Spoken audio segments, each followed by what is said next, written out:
Hello, good morning and good afternoon.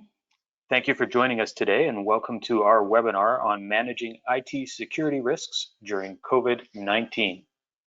My name is Garrett Sondry and I am the Operations Manager at Webnames.ca. This webinar will be co-presented with Webnames and CIRA, the Canadian Internet Registration Authority. This webinar will be recorded and we'll make the recording and the accompanying slide deck available after the webinar. As Canada's leading corporate domain registrar, Webnames has worked with CIRA for nearly 20 years to provide CA domain names, security tools, and information to our clients across Canada.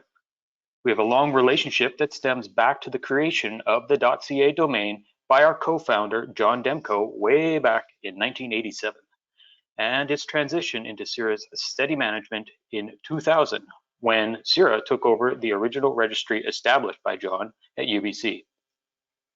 Since that time, both of our organizations have had a strong interest in fostering a secure Canadian internet and keeping Canadian businesses both aware of and protected from cyber threats. Today, CIRA is a leading provider of world-class cybersecurity tools and services to Canadian businesses and government. And we're delighted to have them present on some very timely topics today, including cybersecurity threats arising from COVID-19, the rapid transition to work from home, and how to use cybersecurity awareness to nurture threat-aware employees. Today, with us to present on this webinar is John Lewis from CIRA.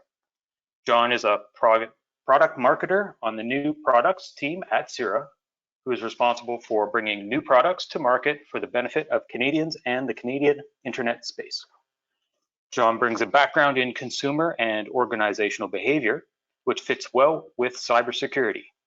He prefers to approach cybersecurity from a people angle instead of a technology angle, using topics such as corporate training, motivation, conflict, and change management to talk about cybersecurity problems and products.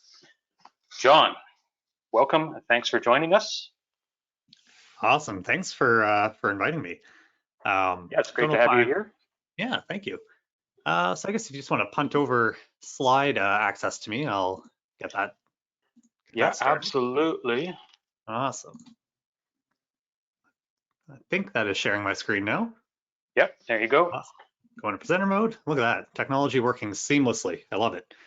Great. All right. So as we get going, John's going to take over here with the size of the audience we have for this webinar. If people have questions in the middle, we're happy to pause and address those. Else we'll leave a little bit of time at the end, of course, to do questions. You can use the question module in the webinar platform for those things. Awesome. Okay, John. Cool. I'll just take it away then. Yeah, so thanks for the introduction. So my name's John. As Garrett was saying, I'm part of the new products team at CIRA, and our team's job is really to find things that are not .ca domains to bring to the Canadian market. And it's really an interesting space because, both as registry at CIRA, but also, I'm looking at organizations like Webnames in the registrar space. We're all doing things that are just more than domain names. I think that's a really interesting evolution of this whole industry in the space, especially in days like this where the internet is just so much more important than it's ever felt before. I think we've taken for granted the internet in a lot of ways. So, whether it's registrars like Webnames providing new services like website builders, email services, and all that, CIRA is in the same boat where we're providing more than just .ca. So we actually have a pretty large suite of cybersecurity services that we sell pretty much exclusively to Canadian organizations, a lot of municipalities, a lot of school boards, ministries of education, where basically we just want to help protect Canadians. Being online is a right as it is, but being online in a safe manner is super important to us. So just that tiny little background of CIRA. So we are the .ca registry. What's cool about us is that we're actually a nonprofit. So all of the revenue and all the profit that we make from things like .ca domains or our cybersecurity services actually go back into the greater kind of Canadian internet landscape, whether that's helping build internet exchange points and supporting them. We have a direct granting process as well that puts money into the hands of a variety of programs across Canada, trying to build, internet access for rural communities, Indigenous communities, things like that. So We got a lot going on at CIRA, and cybersecurity is definitely one of our specialties. So that's what we're going to be talking about today. So today's agenda is we're going to talk a little bit about some of the threats that we're seeing from the whole COVID-19 situation. So that's a little bit of COVID stuff, a little bit of work from home stuff. It's affecting business across the board, and it's definitely affecting online online businesses and how businesses are working now in an online world. And we're going to talk about one of the solutions to kind of handling all those risks, which we think is underappreciated or underused by a lot of organizations, which is awareness training. So we're going to talk about what that is and why it's effective and how it can be effective. And then the remainder of the presentation will be talking about some specifics of how we use our own cybersecurity awareness training platform to make our employees threat aware, help our customers make their employees threat aware, with the end goal of just getting more people to understand the risks that are out there and protect themselves and the businesses that they work for. So let's get started with some of the threats. There are two different types of threats that I kind of see, or two different buckets of threats that I'm seeing these days. So there's COVID-19 threats, which are dedicated attacks that are completely related to COVID-19. These types of attacks they existed in different forms before, but they're new today because they're specifically around COVID-19. And then there's also this bucket of work around remote work, where it's these risks that have definitely existed before, but they're just amplified because so many people are working from home, especially for the first time. So in my mind, these are two different types of threats or buckets of threats, but they are absolutely married together because they're happening at the exact same time. So there's kind of these two angles that are hitting organizations these days, and IT teams need to be able to face both types of these threats in a consistent manner. So let's get started with the COVID-19 threats. So there's the obvious one, which is just amplified attacks on critical infrastructure. So we're seeing so many organizations like hospitals, the World Health Organization, social services in like countries like Italy, that are just being hammered by things like ransomware, just malware attacks, your kind of standard just attacks on critical infrastructure that have always happened, but have happened 10 times over now that COVID-19 is happening. A lot of businesses are going online for the very first time as well. And I think this is a little bit of a hidden threat. A lot of small businesses, like things like restaurants even, going online for the very first time, and they might not actually have the expertise or at the very least the time to actually make their online presence secure. So if you're an organization engaging with these businesses or you're a customer buying from these businesses, you can open yourself up to things like phishing or, kind of almost like, I'll say man in the middle, but it's these types of attacks where you're going somewhere that is actually just not safe by design. And even established businesses their IT teams are overloaded. So they might be missing some attacks or missing some things happening to their organizations that, again, can affect you as a consumer.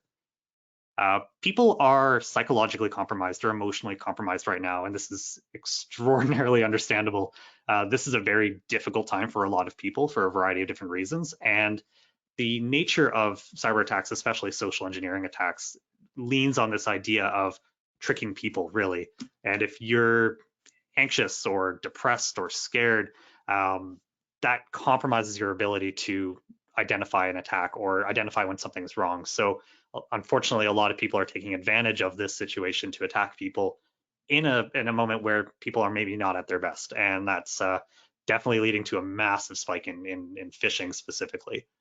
The last three threats that are on the screen there, everything from websites, malicious websites and domains, misinformation, and then, of course, the channels themselves like emails, texts, and calls are really this bundle of phishing as a major problem right now. If I'm remembering some stats correctly, I think it was a Proofpoint talking about North American stats, something crazy like 600, 700% increase in phishing attacks on their customer base, and that was mostly across North America. Our own partner, Bowstron Security out of the East Coast, they've reported like a 300% increase in phishing for their customers, just a massive, massive increase. And it's really just, again, this whole situation of information flying everywhere, new websites being popped up that require critical information like government relief, like financial relief sites, things like that.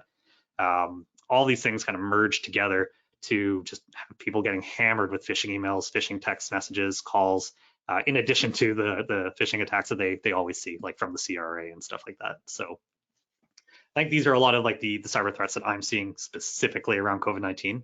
I definitely want to highlight some of the situations around COVID phishing specifically, because this one is, again, super common. So the types of scams that we're seeing, a lot of financial relief style scams. So, click here to get your relief money or your CERB or your employment insurance, those types of financial things. Organizations pretending to be charities, asking for donations, whether it's monetary or gift cards, things like that, to help healthcare workers, for example. COVID-19 tests and health results or results of your tests, anything in that kind of bucket there. And then also just things like disinfectant services, like, click here to pay for, disinfectant services, or here's an invoice for your organization, we cleaned your building.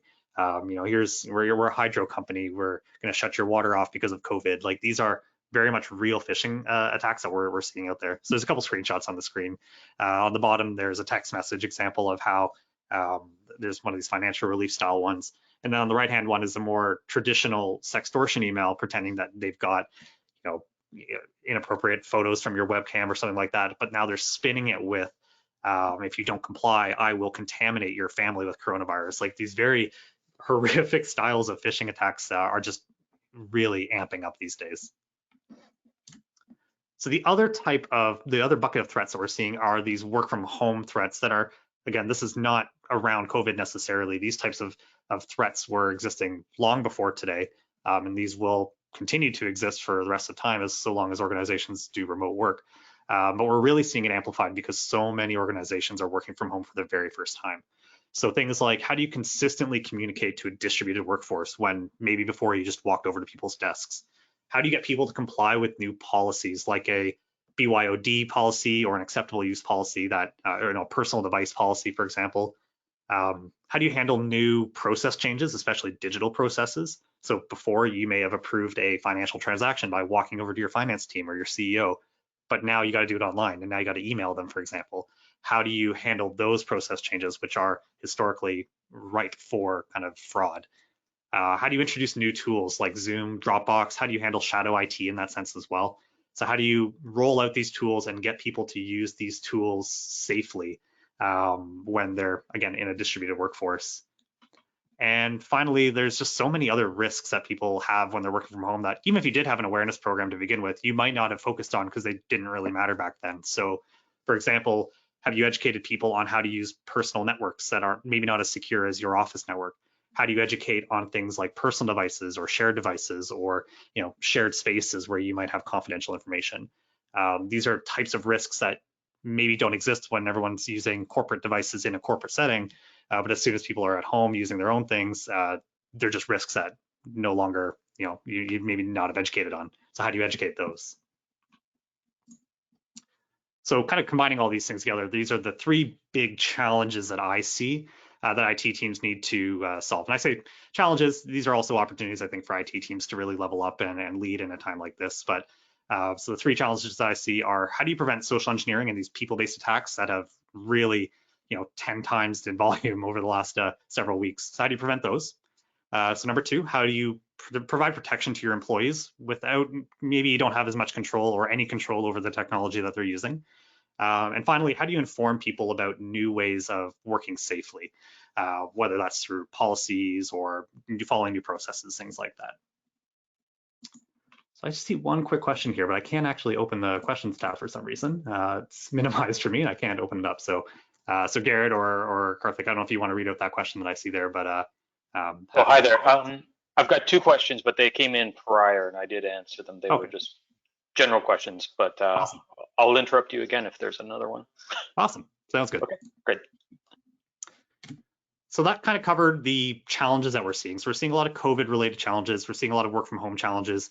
So the question is, how do you solve these or mitigate these challenges? And we're going to focus on as I was saying, the solution that I think is underrepresented in organizations these days, which is cybersecurity awareness training. Of course, with all technology problems, IT problems, cybersecurity problems, there's so many solutions out there, and none of those solutions are perfect or 100% going to protect you. The point is that you have many different things in your toolkit to help protect yourself. But this is definitely an area that we see pretty underrepresented. I think in our cybersecurity survey that we did last year, something like, I think only half of all organizations in Canada provided any level of cybersecurity awareness training, whether that was digital or not, whether that was for all their employees or not. Those are deeper questions. A lot of Canadian organizations really do not spend a lot of time or effort into training as a solution area. So let's just get started with what is awareness training in case nobody knows. So awareness training can mean a lot of different things. Generally, it means that it's education on basic cybersecurity fundamentals for all your users, not just for your IT team. And usually you reinforce this with something like phishing simulations or phishing tests. So the idea of this is you're combining just kind of basic courseware with a hands-on training experience to build a culture in your organization around cybersecurity awareness. So, and this kind of does two things. The first thing that it does is it teaches people to protect themselves from cyber threats instead of just relying on your IT team or technology to protect them, especially because so many social engineering attacks just go right through your technology layers. But it also encourages people to speak up when they feel like something's wrong. And this part's really important because this is where you start turning on the people who are actually really aware of cybersecurity threats and turn them into almost like a superpower in your organization where, before somebody who knows about phishing might just delete that problem email. But what happens when 3 people in your organization get that email? If your person who detected it didn't tell you about it, now the other 2 people are at risk as well. So it's not just about getting people to say, hey, this is a phishing attack, I need to delete this, and not click on it. It's actually about getting them to encourage them to speak up and tell you when something's wrong so you can intervene and help other people stay protected as well. So I will preface this all and say CIRA does have a awareness training platform. What I'm going to be talking about for the remainder of this presentation is going to use our platform as kind of an example to talk about how we do it or how our platform does it. But by no means is this the only way of doing it. These are takeaways that I think you could take to a program that you're building in-house, something that you're doing on your own. But it's definitely something that you can be doing inside of our platform. So our platform combines the training module kind of fundamentals for everyone, covering basics like social engineering, detecting phishing, what is ransomware, all those. But it does combine it with phishing simulations. What's cool about ours is that it's completely automated. So every single month, every single user in the organization gets a phishing test, and it just keeps that reinforcement going on year round. The idea with this is that if you just do training once a year, cyber attacks are not happening once a year, they're happening all the time. So how do you keep training in the forefront of people's minds so when the attack does happen, they're ready to interact with it? But what's cool about our platform as well is that it's actually got like a risk score in it, and it's gonna be one of the first things I show off. One of the first stories I talk about is every person in the organization, every department in the organization inside of our platform gets a quantifiable like risk score that basically is just a measure of how risky they are. And that score goes up and down based on how they do training, how they do phishing simulations. And what's cool about that number is you can actually use it to amp up your training and really make it a little bit more real and zero in on high risk groups. So that's actually gonna be one of the stories I talk about to start with. But before we get into any of that, why should you do awareness training? So I already alluded to it a little bit, but it really does bring people into your solution toolkit. Technology isn't 100% effective, can't always protect everything, especially when it comes to social engineering. Like you may have a spam filter that is going to stop malicious emails, but what happens when your spam filter doesn't catch something? Or how do you stop a fraudulent email when somebody's taken over somebody else's account?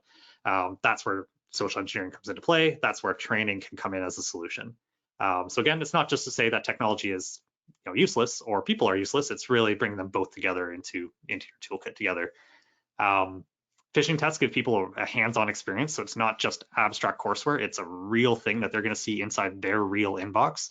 And again, the point is just to get it as close to the real thing as possible because you want people to be prepared when that real attack hits them. You want them to be aware of what an actual phishing email is going to look like, because that is the majority of attacks that happen through social engineering and target people. And finally, you develop a culture of awareness. So this is when basically the awareness becomes an ongoing thing, not just a once a year thing or when a problem happens thing. It's all the time. The ongoing phishing simulations, ongoing repeatable training makes it so that when that attack does happen, people are ready as opposed to maybe forgetting 6 months down the line. And this culture means that people become proactive. So this is one of the most powerful parts about it. It means that people aren't just going to ignore phishing attacks, delete them. They're actually going to step up and say to you or your IT team, hey, this is a problem, and several other people may have this problem as well. A good example of this is our own kind of business development, marketing, and sales team had a phishing attack hit us that was pretending to be our CEO a couple weeks ago. And it wasn't a simulation, absolutely a real attack. But because we have a culture of cybersecurity awareness inside of our team, one of the people who saw it right away within a few minutes of the email coming in reported it to not just the IT team, but also to all of us on our team. And they said, hey, watch out for this attack. It's real. I've told IT, but just be aware. That's what you want. That's the real power, more than just deleting emails. It really gets you becoming proactive and being able to intervene with these attacks as they come in. From an outcomes perspective, these numbers blow my mind when I see them. So our partner company, Bostron, did this big survey, 23,000 odd people, customers, employees in their customer base. Generally, after implementing something like a modern cybersecurity awareness training platform, generally you see about a 3 times reduction in phishing clicks over the first year of implementing it. So for context, generally the industry average, well, it depends on your industry, but the average phishing susceptibility for an organization is somewhere between 20 and 40%. So that basically means 20 to 40% of all phishing emails will be clicked. That depends on your industry. It's lower in tech, higher in things like municipalities, but it's in that ballpark range. Generally, when you have an awareness training platform in place, doing ongoing training and simulations, you can bring that down to about 5% in the first year, and then usually you can bring it down lower over the coming years from that. So massive reduction in clicks. And this kind of mirrors what we saw in our cybersecurity survey last year, which is about a 2.2 times reduction in actual just incidents related to phishing. So which makes sense. If you lower the amount of clicks, you're going to lower the amount of incidents that happen, whether those incidents are account loss, device loss, ransomware, all that stuff. So this is kind of the more business side of why you should be looking at training as the solution, because it does have a real impact on reducing cyber incidents in your organization. So before we dive into kind of how to make training great, I'm going to talk about when training is not great. These are a lot of the problems that are on screen, a lot of the problems that I hear from our customers about why they don't do training, or why they have difficulties with training. And really, these just kind of sum up into 2 buckets. So for end users, they feel like training doesn't really matter. They don't really perceive it as meaning anything. It's so infrequent that they don't really care about it. So we kind of boil this up into saying training is just not engaging. So the question is, how do you make training engaging and feel real and fresh and relevant to end users so they don't feel like they're just like doing something that's a waste of their time? Especially when it comes to phishing simulations, a lot of organizations will just do 1 or 2 tests a year, never tell anybody about them, will never follow up with people after them. And then people are just kind of left in the dark. They might say, oh yeah, I realized that was a test, but I don't know why we did it. I don't know what the impact was.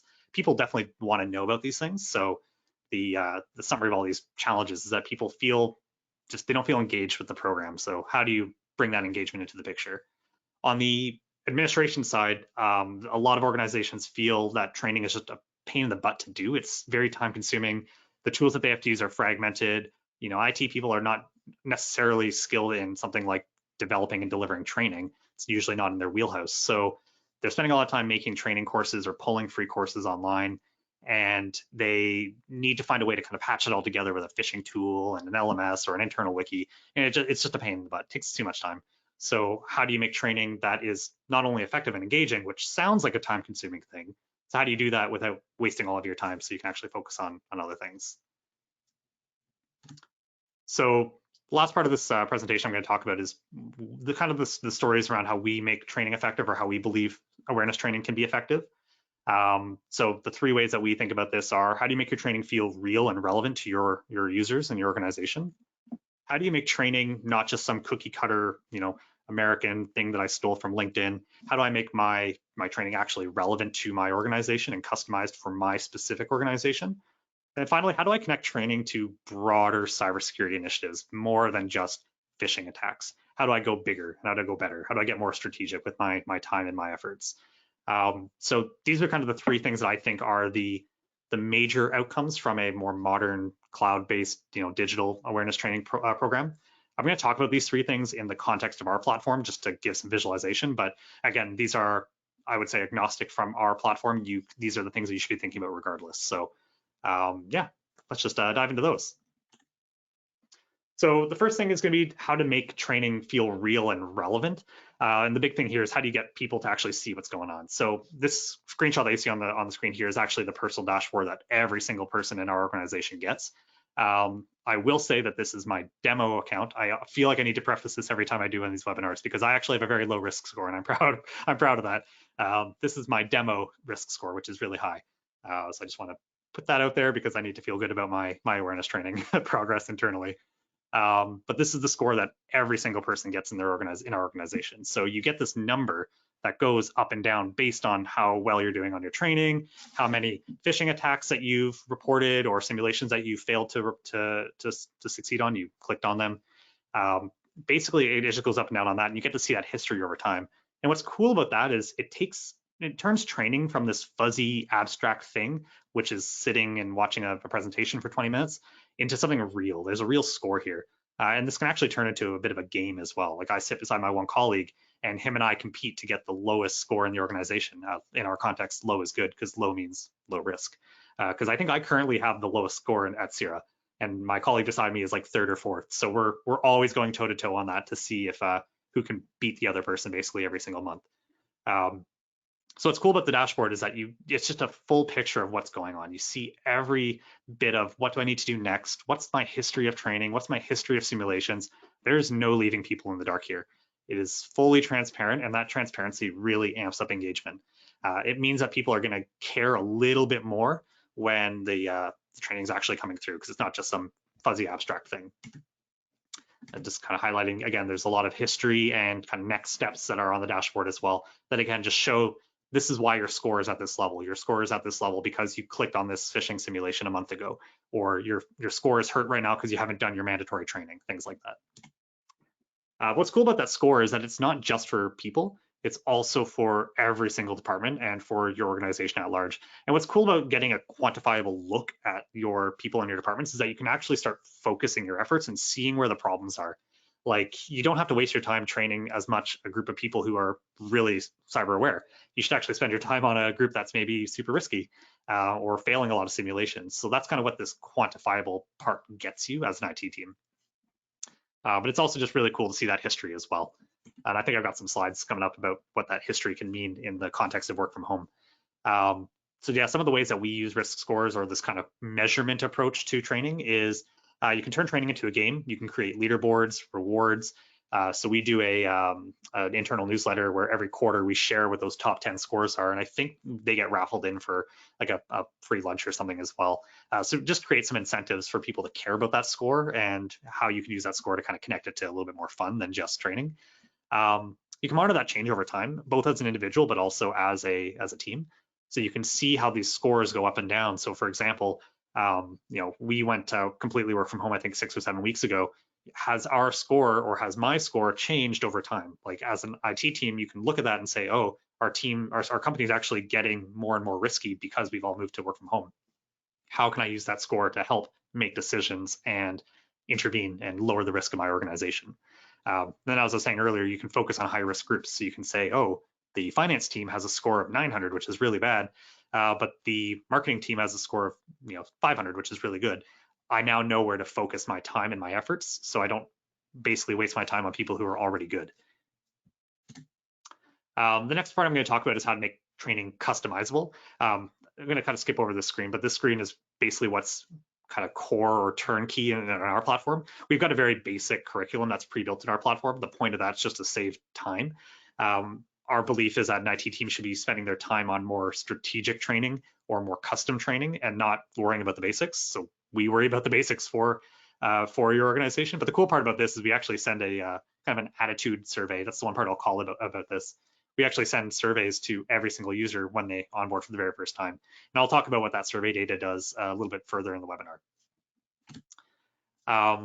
So when it comes to that kind of more custom spear phishing or custom training, so some of the metrics on the screen here are going to kind of show the difference between doing a generic, kind of automated test and then doing a spear phishing test in the era of work from home. So what you see on the screen is actually real stats about our phishing simulation data from at CIRA. So this is from February. We did one simulation for all of our employees. We do a monthly one for everyone every single month. So we have a click rate of about 1%. So literally one person in the organization clicked on the automated test. That test was probably something basic like a like a Netflix login or a CRA kind of account thing, something like that. And half the organization reported that simulation, which is great. Now, when I look at what we did in March, where we did 2 attacks, We did one which was our automated standard monthly attack, but we also did a spear phishing one that was related to work from home. And our numbers are absolutely crazy. So our simulation click rate, so the amount of times that people clicked on that rate jumped from 1 to 8%. We actually had 17 people click on between those two simulations, 17 people click, which is absolutely terrifying. So what's kind of cool about this is that you can do these simulations in moments that are high sensitivity. So whether that's work from home, whether that's the holidays, whether that's tax season, there are a lot of moments throughout the year where you can do these spear phishing simulations that actual hackers are going to do. They're going to do those attacks, and so you might as well try to get ahead of that and simulate them yourself. And the stats here are pretty terrifying on our end. So our IT team saw this and intervened and did a quick little bit of remedial training around how to watch out for COVID-related phishing simulations. This is just an example of how we do that inside of our platform. The ability to make a custom spearfish for your organization is so important, and it can be a lot of fun as well. Fun is maybe a weird word to use when it's if you're talking about testing your employees on social engineering, but the example I have up on the screen was a really fun one that we did last summer that a lot of our employees still talk about, which was so our office is in Ottawa, downtown Ottawa. We have a very small parking garage because we're downtown, so parking spaces are in high demand. So we did a spear phishing test that said, click here to enter all your employee information, log into our employee portal, and we'll get you added onto the wait list for parking spaces. Click here now because hurry, time is or space is very limited. So very much an urgent, resource-centric phishing simulation. And this one had a crazy click rate. I think it was like 20% or something like that. Very, very high. So it's just kind of fun to do these tests. Again, fun may be the wrong word, but definitely an eye-opening simulation. And what was cool about this is that, it opened up people's eyes in our organization, but nobody was pissed off about this. That's one of the challenges that I hear a lot with organizations who are kind of hesitant about doing simulations like this. They're worried that people are going to get pissed off. I think you get over that by having transparency, having things like that dashboard or a clear overview of what you're going to be doing, so people are understanding why you're doing this. Once they're engaged with the program, they'll understand why you're doing all these things. And then when they actually happen, it becomes more of a talking point as opposed to like oh, you tricked me, I'm very angry now. So definitely a lot of CIRA employees still talk about this simulation because it was so good. It was just so effective. We've done other ones like, click here to download our new Word doc explaining our HR policy for safe Halloween costumes, things like that. So a ton that you could do around COVID as well, or working from home. So yeah, just like any good phishing editor, you should be able to edit things like the subject line, the from address, the domain there, the landing page that you want to use, if you want to do an attachment, things like that. So yeah, in this one, we had it come from hr@cira.o365security.com. Very much not CIRA's domain. We would never use a .com, of course. We would use a .ca. So just things like that to make your spear phishing really amped up. Our platform just gives you a bunch of stats on this. It's kind of cool to be able to see what departments and what individuals kind of hit the different parts of the simulation. So who opens it, who clicks it. And you can kind of marry this with the stats that I showed off earlier on the dashboard, where you can actually zero in on those high risk departments and do a spear phish for just them. So for example, you might have your C-level or your board of directors or a specific department inside your organization who is way riskier than other groups. So you can build custom spear phishes just for them. So it could be specific people on that team or specific vendors that team works with or specific tools that team works with. Those are all ways to do really customized spear phishing simulations that you can use to reinforce your training or amp up your training.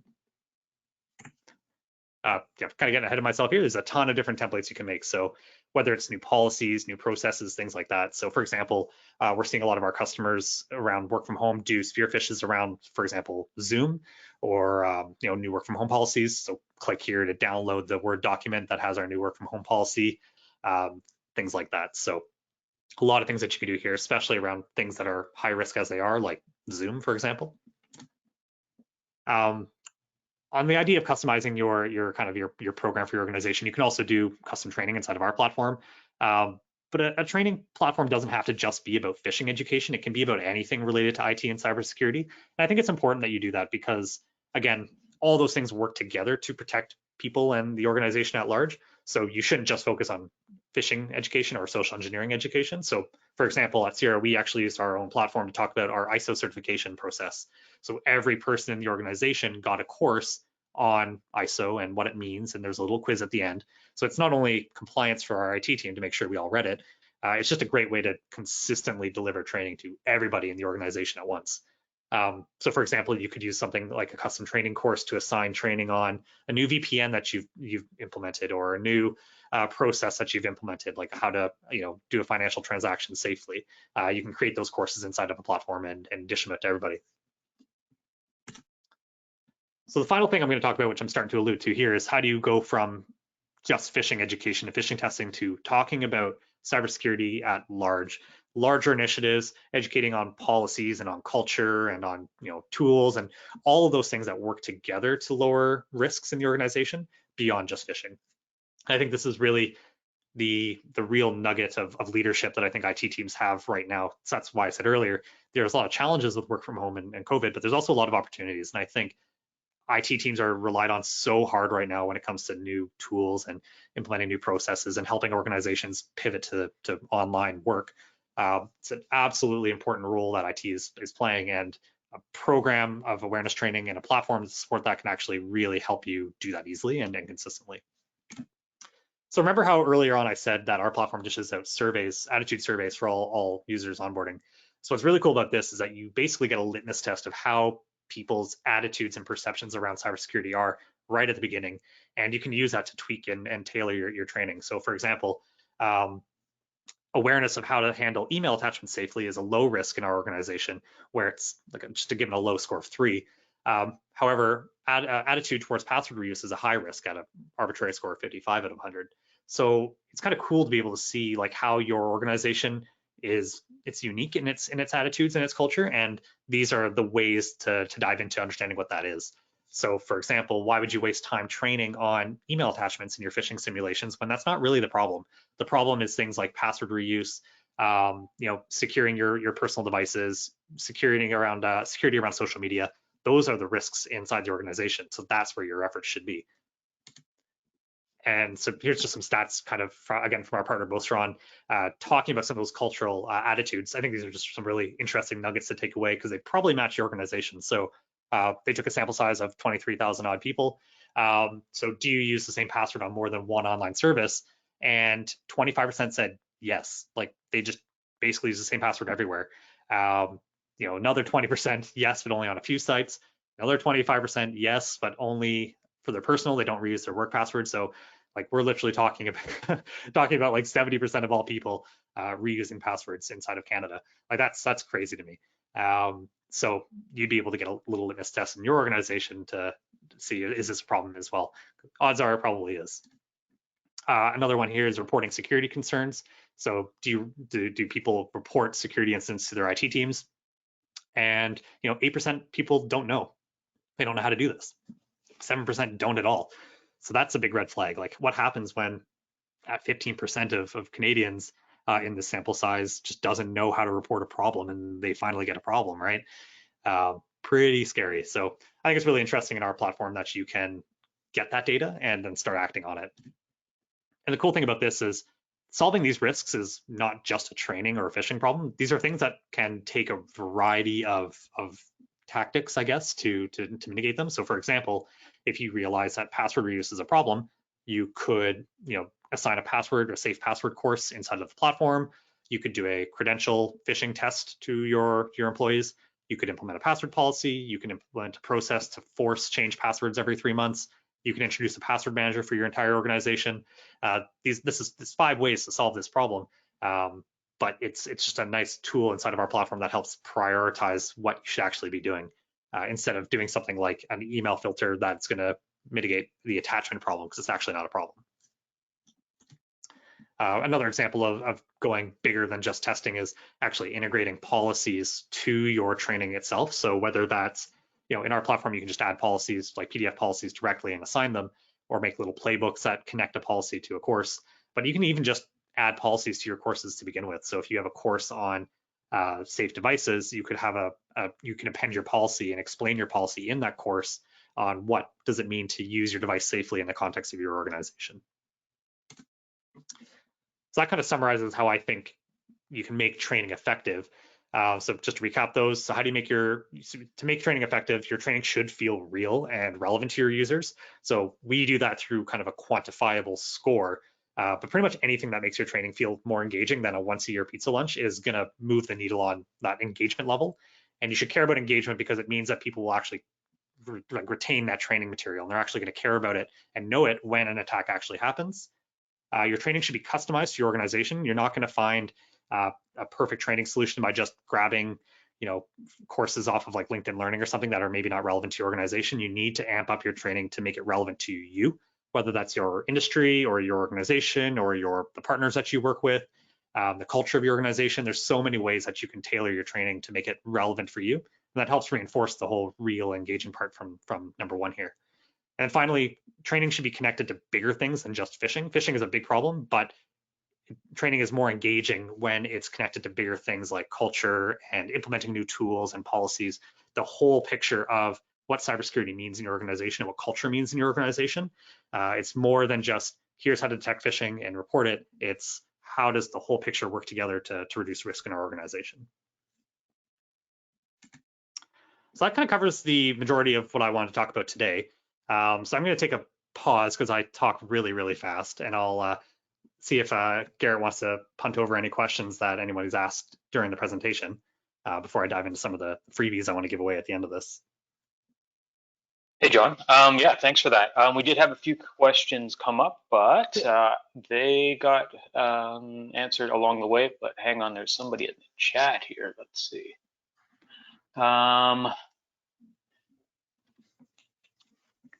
The question is, I'll just read this out loud. We have offices outside of Canada. Can you speak to whether your platform supports multiple languages, and can we customize phishing tests and material for each local context? Yeah, that's a great question. I actually don't. I feel like that's a. Trying to think if we have any customers that have non-Canadian offices, and I'm pretty sure we do. But I can definitely speak to some of those answers. So definitely the platform is multilingual, definitely supported, especially when it comes to like Canadian French. We obviously, as the .ca registry, skew very heavily towards Canadian. So the content is definitely Canadian by design, definitely skews towards Canadian English, Canadian French, but of course multilingual support is there. But then there's the whole customization of the platform as well, which means that any of the courses that are in our library, any of the phishing templates that are in our library can be cloned right inside the platform by an administrator and tweaked to really zero in on a specific language or a specific like region if you need to. So if there's, for example, a course that's referencing Canadian laws, but you have an American office that you want to assign that course to, you can easily inside the platform clone that course and just swap out that one law or that one policy for an American one. I think that was the question, right? Was all? Yeah, that certainly was. There's a part two for a second question, and that's about how do we help our teams secure their home networks? So work from home, but everybody's at home in their own environments, their own devices. What can they do on that front? That's a great question, very, very timely, because I think I got three answers for that one. So the first thing is that we're actually doing a webinar a little later this afternoon that is for just the average person who's working from home. So we definitely have a lot of kind of blogs and resources that we can definitely pass out around how to actually secure yourself at home. So what I would say after that, though, is we actually have I'll actually just go right to this slide because this kind of explains it. So CIRA's actually provided 2 free resources for all Canadians that you can definitely take advantage of to help protect your staff at home. So the first is we actually have a course on cybersecurity for remote workers that we've built, completely free. It's on our website. The website that's on the screen here is how you can find out about all these things, not just this course. So that's a free course that you can download and just email to your staff or add to your own internal wikis or whatnot.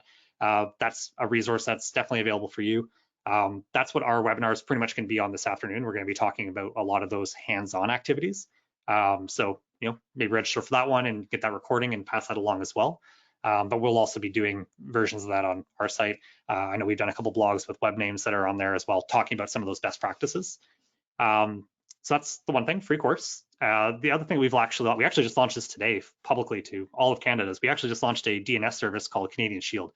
And what this is it's a free like public DNS service that you can add to your router, your device. We got mobile apps as well.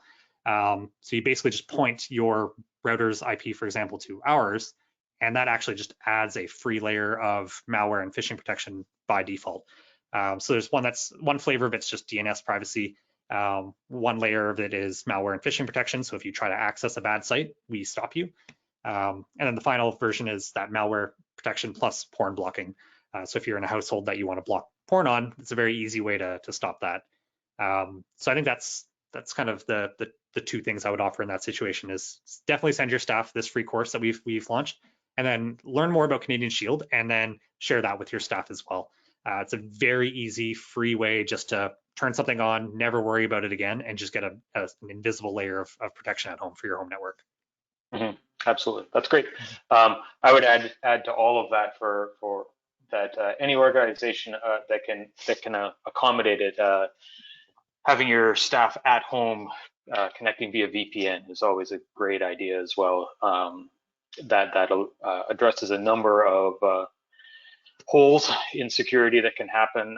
Letting people connect directly to the network through a VPN lets you monitor and control all the traffic back and forth, as opposed to having people kind of do it themselves at home. So if you're an organization of X size that can that has that option available to you, I would encourage everybody to embrace that fully. And if you don't have that set up, talk to your IT people a little bit about that option as well. It's well worth looking into. Mm-hmm. Absolutely. Great. Okay, so that was it for questions and comments so far. If anybody's got any last minute ones, you can throw something in the questions or the chat. Otherwise, John, if there's any other tail end things you wanted to touch on. Yeah, I guess I'll just say, obviously I was showing off our platform a lot today and to use as a bit of a context setting. If that is something that is your organization's interested in looking at, we've got a few different flavors of how you can adopt that platform, like our own platform for your organization, whether you're small or large. Again, go to the Webnames address that's on the screen. That you can learn more about that there and how you can get interested in that. You'll probably get a demo by yours truly. It's what I'm doing these days a lot. So we'll definitely walk through all that stuff. It's a lot of fun to look at. So I think that covers it from my end. Great. Well, thank you so much, John. That was really educational, really well done, put together, and thanks again for coming out and doing this for us and our audience. Yeah, it's definitely thanks for having me. I love working with and speaking to groups of people in the kind of the domain industry or our customers of the domain industry, because it means that a lot more people know who CIRA is. So I don't have to worry about explaining that as much. It makes my life a lot easier. Absolutely. Okay, well, once again, thank you very much, John. Thank you, CIRA. Thank you for everybody who attended today, and we will do something like this again in the future. Hope to see you all again soon. Thank you. Thank you.